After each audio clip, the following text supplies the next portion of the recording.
3 siglos antes del nacimiento de Martín Lutero, un reformador muy peculiar apareció repentinamente en la ciudad de Lyon, en el sureste de Francia. Sus protestas contra las doctrinas y prácticas de la Iglesia de Roma fueron un anticipo profético del terremoto espiritual que se avecinaba, la Reforma Protestante. Bienvenidos a este resumen de la vida de Pedro Ubaldo.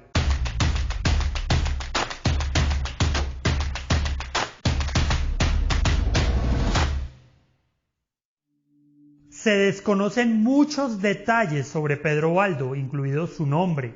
No se sabe si Pedro fue su verdadero nombre, ya que no aparece en ningún documento hasta 150 años después de su muerte. Su apellido probablemente fue algo así como Valdés o Vaudés. Baldo fue solamente la adaptación italiana de su apellido. Tampoco sabemos el año en que nació, ni tampoco el año exacto en que murió. Los historiadores no están de acuerdo sobre si murió entre 1205 y 1207 o entre 1215 y 1218. Un rico gobernante se arrepiente. Pero lo que sí sabemos es que en 1170 Baldo era un comerciante muy rico y bien conocido en la ciudad de Lyon. Tenía una esposa, 2 hijas y muchas propiedades. Pero algo sucedió. Algunos dicen que presenció la muerte repentina de un amigo. Otros dicen que escuchó una canción espiritual de un juglar itinerante. Lo cierto es que Baldo se sintió profundamente preocupado por su estado espiritual. Esto lo condujo a una crisis por saber cómo podría salvarse. Su primera decisión fue empezar a leer la Biblia, pero como solo existía la Vulgata Latina en ese momento y su conocimiento de latín era precario, contrató a 2 eruditos para que la tradujeran a su idioma y así poder estudiar el texto sagrado él mismo. Luego buscó el consejo espiritual de un sacerdote, quien le enseñó la historia del joven rico en los evangelios y citó a Jesús. Aún te falta una cosa: vende todo lo que tienes y dalo a los pobres, y tendrás tesoro en el cielo, y ven, sígueme. Las palabras de Jesús en el evangelio traspasaron el corazón de Baldo. Al igual que el joven rico, Baldo se dio cuenta en ese instante de que había estado sirviendo al dinero, no a Dios. Pero a diferencia del joven rico que se alejó de Jesús, Baldo se arrepintió e hizo exactamente lo que Jesús dijo. Entregó todo lo que tenía a los pobres.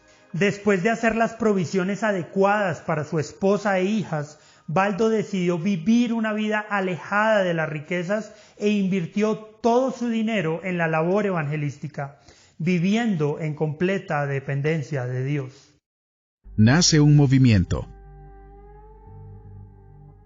Baldo inmediatamente comenzó a predicar desde su Biblia en las calles de Lyon, especialmente a las personas pobres. Muchos lo siguieron y para el año 1175 un grupo considerable de hombres y mujeres se habían convertido en discípulos de Baldo. Ellos también renunciaron a sus posesiones y se dedicaron a predicar. La gente comenzó a llamar a los seguidores de Baldo los pobres de Lyon. Más tarde, a medida que el grupo se convirtió en un movimiento y se extendió por toda Francia y por otras partes de Europa, se les conoció como valdenses. Incomodidad con Roma. Cuanto más Baldo estudiaba las Escrituras, más se preocupaba por ciertas doctrinas, prácticas y estructuras del gobierno de la Iglesia de Roma, sin mencionar su riqueza, que se contraponía con la visión y la experiencia de lo que significaba ser cristiano para Baldo. Pero Pedro Baldo no se quedó callado, sino que se pronunció valientemente contra estas cosas. Sin embargo, este tipo de posiciones incomodaban a la Iglesia, así que Roma prohibió oficialmente la predicación laica, y Baldo y su grupo atrajeron inmediatamente la oposición de los líderes de la Iglesia.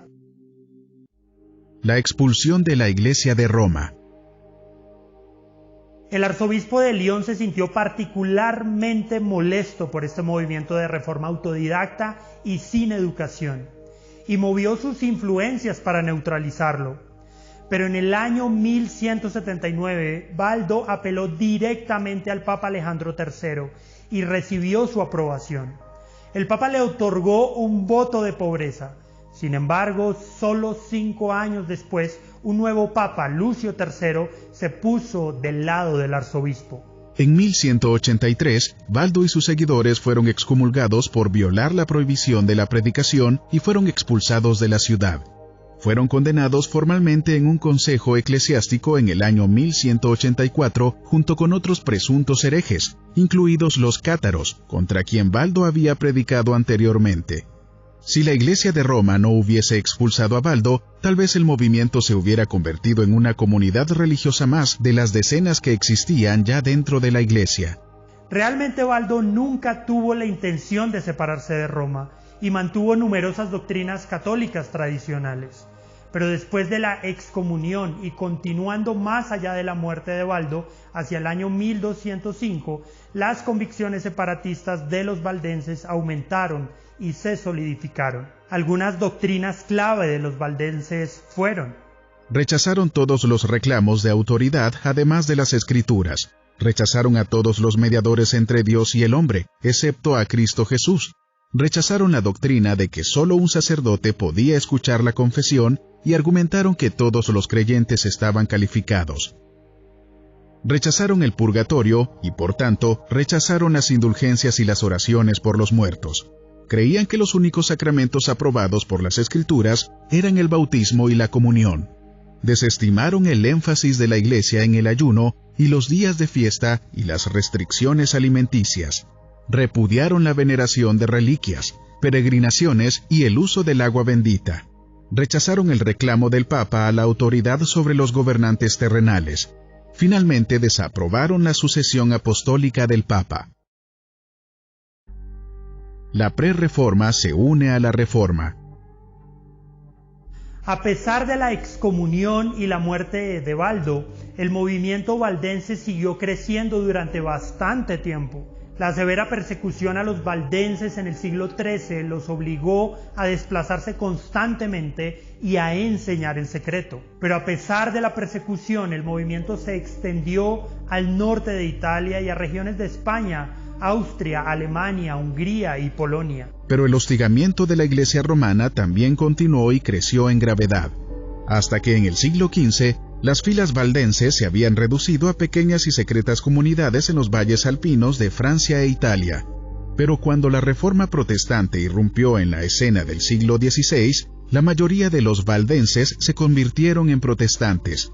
Los valdenses aceptaron las formas de culto y la eclesiología de la Iglesia de Ginebra y se organizaron como iglesia. La Iglesia Evangélica Valdense se adhirió a la teología calvinista y se convirtió en la filial italiana de las iglesias reformadas. Hoy existen congregaciones valdenses principalmente en Italia, Suiza, Uruguay y Argentina.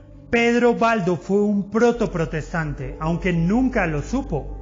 Fue un mercader convertido en profeta que simplemente creyó en la palabra de Dios con todo su corazón, lo que demostró con toda su vida, y al tomar la palabra de Dios y predicarla en un tiempo en el que a muy pocos les importaba hacerlo, Baldo agitó las aguas de la renovación y el deseo de regresar a las Escrituras. ¿Y tú qué piensas? ¿Crees que la renuncia a los bienes materiales es sinónimo de un verdadero cristianismo? ¿De qué forma podemos encender la pasión dentro de nuestras iglesias por las Escrituras y por el evangelismo? Déjanos tus comentarios y suscríbete a nuestro canal para ver más contenido como este.